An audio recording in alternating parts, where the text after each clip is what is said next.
This channel does not promote any violent, harmful, or illegal activities. All content provided by this channel is meant for an educational purpose only. এবং সাধারণ মানুষ যারা দিন আনে দিন খায়, বিশেষ করে গরিব মানুষ, তাদের নাম সবার আগে বাদ যাবে। এবং বিভিন্ন জায়গায় আমরা দেখেছি, এমনকি বিহারেও ৬৫ লক্ষ লোকের নাম তাড়াহুড়ো করতে গিয়ে লিস্ট থেকে বাদ গেছে। আমরা কংগ্রেসকে কালকে বলেছি যে কর্ণাটকার যে উদাহরণটা তারা তুলে ধরেছে, মহাদেবপুরা বলে একটি বিধানসভা, সেখানে যেহেতু তাদের সরকার, যারা বিএলও ছিল তৎকালীন, ইআরও ছিল এবং ডিইও ছিল, তাদের বিরুদ্ধে কঠোর ব্যবস্থা নিতে বলেছে, দৃষ্টান্তমূলক ব্যবস্থা নিতে বলেছে। এবং তার সাথে সাথে তৎকালীন নির্বাচন কমিশনার অর্থাৎ CEC, chief election commissioner Rajiv কুমারের বিরুদ্ধেও দরকার হলে আন্দোলনে নামতে বলেছে। তার কারণ অনেক সিট রয়েছে, যেমন বাংলাতেও আপনারা দেখবেন বালুরঘাট, বিষ্ণুপুর, পুরুলিয়া, এই সমস্ত সিটগুলোতে ১৫-২০ হাজারের কম ব্যবধানে বিজেপি জিতেছে।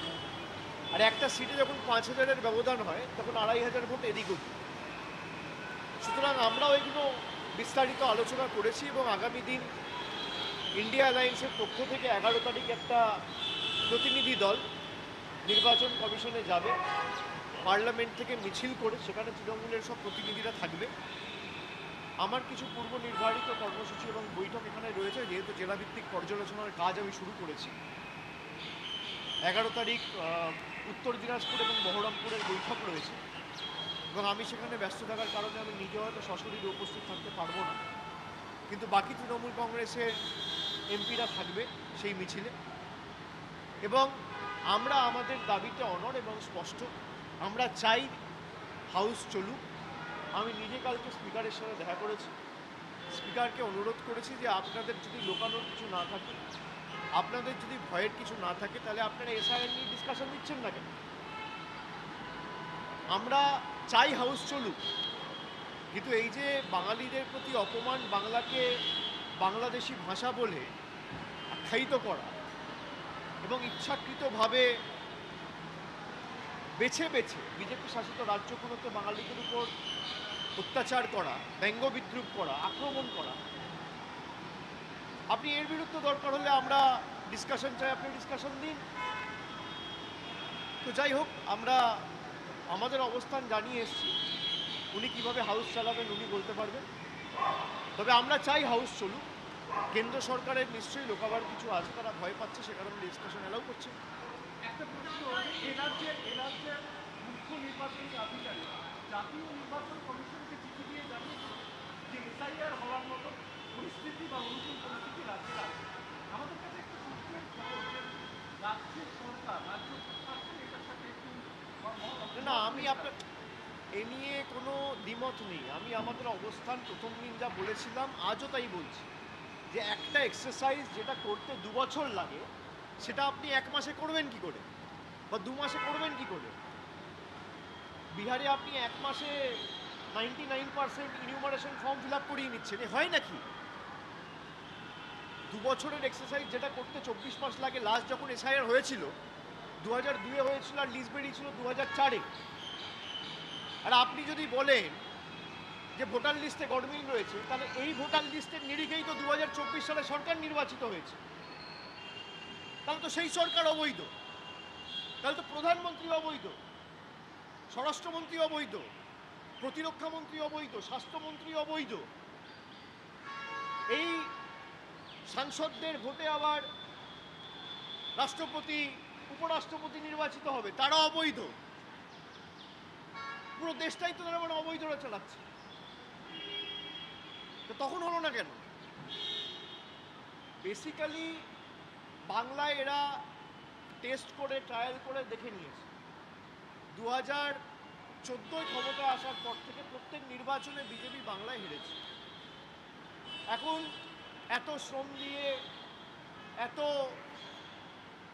ডেলি প্যাসেঞ্জারি করে দিল্লি থেকে, মধ্যপ্রদেশ থেকে, গুজরাট থেকে নেতা পাঠিয়ে পরিশ্রম করে তো লাভ নেই। মানুষ ভোট দিতে গেলে তো বিজেপির বিপক্ষে ভোট দেবে, এটা তো বিজেপি দেখেছে। তাই ভোটাধিকারটা কেড়ে নেওয়ার একটা কৌশল হচ্ছে এসআইআর। এসআইআর বা স্যাড, ইয়েস স্যাড বলে যারা নির্বাচন কমিশনের মতো প্রতিষ্ঠানকে বিক্রি করে দিয়েছে, আমরা তাদেরকে বলছি নো স্যার, এসআইআর বাংলায় হবে না। এই চুপি চুপি ভোটের কারচুপি আমরা বাংলায় করতে দেবো। আর একটা মানুষের ভোটাধিকার যদি এসআইআর এর নামে বাদ যায়, নির্বাচন কমিশন ঘেরাও করবো 1 লক্ষ বাঙালিকে নিয়ে। এদের ক্ষমতা থাকলে এরা আটকে দেখাবে। 100 দিনে করেছি তো, আজকে তো কোর্ট বলেছে। আর আপনারা দেখুন, 1 আগস্ট থেকে কোর্ট বলেছে 100 দিনের মানরেগার টাকা শুরু করতে হবে। আজকে আগস্টের 8 তারিখ, এখনো টাকা শুরু হয়নি, কন্টেম্প্ট অফ কোর্ট। সুতরাং আমরা আলোচনা করেছি সাংসদদের তরফ থেকে একটা প্রতিনিধি দল আগামী দিন দরকার হলে rural development minister Shivraj Singh চৌহানের সাথে দেখা করবে। এবং আমরা সিদ্ধান্ত নিয়েছি যে যেহেতু জল জীবন মিশনের প্রায় 2500 কোটি টাকার উপর বন্ধ, জলশক্তি মন্ত্রীর সাথেও তৃণমূল কংগ্রেসের একটা প্রতিনিধি দল আগামী এই সেশনে যদি উনি টাইম দেন, আমরা ইতিমধ্যে টাইম চেয়েছি, আমরা দেখা করব এবং কী কারণে কী প্রভিশনে বাংলার টাকা বন্ধ রয়েছে আমরা জানব। এই বঞ্চনা, এই লাঞ্ছনা হতে পারে না। There has been no discussion on the vice president till now.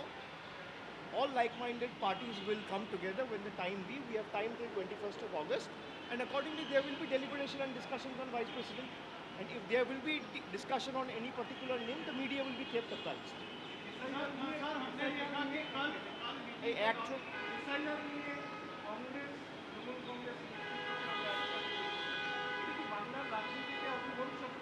আমাদের অবস্থান খুব স্পষ্ট। তৃণমূলের জন্য যদি কেউ 1 পা হাঁটে, তৃণমূল তার জন্য 1 পা হাঁটে। কিন্তু আমাদের প্রায়োরিটি হচ্ছে বেঙ্গল।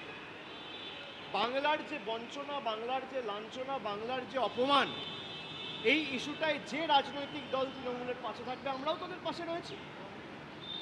না, সে যে রাজনৈতিক দল হোক, সে কংগ্রেস হতে পারে, সেটা আম আদমি পার্টি হতে পারে, সেটা ডিএমকে হতে পারে, সেটা আরজেডি হতে পারে, সেটা সমাজবাদী পার্টি হতে পারে, সেটা শিবসেনা হতে পারে, যে কোনো পার্টি, উদ্ধব ঠাকরের গোষ্ঠী হতে পারে, আমাদের তো আপত্তি নেই। আজকে এই ইস্যুটা যেভাবে বাঙালিকে অপমান করা হচ্ছে, বাংলাদেশি বলা হচ্ছে, বাংলা ভাষাকে, আমাদের সমর্থনে যারা আমাদের জন্য 1 পা হেঁটেছে, আমরা তাদের জন্য হাঁটব। আমাদের কোনো ইগো নেই কারোর সাথে।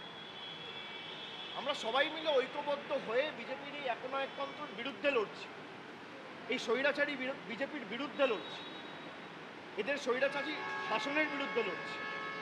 আমাদের বক্তব্য, অবস্থান প্রথম দিন থেকে স্পষ্ট।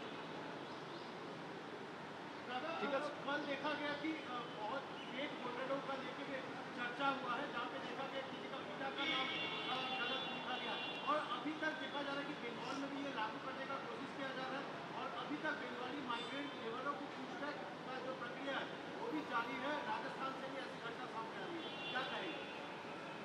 देखिए, ये तो सबके सामने है। जो फेक वोटर्स का मुद्दा है, उठाया गया है कि एक लोगों का नाम पे 5-5, 4-4 वोटर है। एक ब्रुअरी है जहाँ पे 50 से ज़्यादा लोग रहते हैं।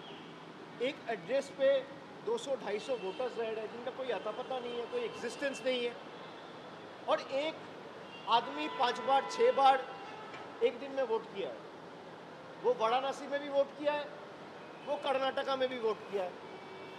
तो जो एसआईआर का बात करते हैं, उसी ने एसआईआर करने के चक्कर में जिसका इशारा पे इलेक्शन कमीशन में जाके बैठा था, उसी को एक्सपोज कर दिया। तो पूरा सरकार इलीगल है। अगर इलीगल वोटों से चुना गया है तो सरकार भी तो इलीगल है। तो जो पैंतड़े आप ऑपोजिशन के खिलाफ इस्तेमाल करने की कोशिश किए, वही पैंतड़े में आप खुद फंस गए हो और ये एक्सपोज हो गया। और जनता माफ़ी मांगी, जनता माफ़ नहीं करेगी, और आने वाले चुनाव में करारा जवाब मिलेगा, वो तैयार रहे। BJP MP Saumitra Khan he said that Rahul Gandhi should ask Abhishek Banerjee who is behind article incident. If Soumitra Khan has the information, why isn't he giving to the CBI?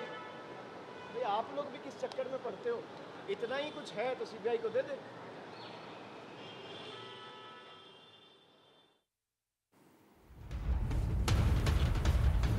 এই মুহূর্তে আপনারা শুনছিলেন সরাসরি অভিষেক বন্দ্যোপাধ্যায়, তিনি সাংবাদিকদের মুখোমুখি হয়েছিলেন।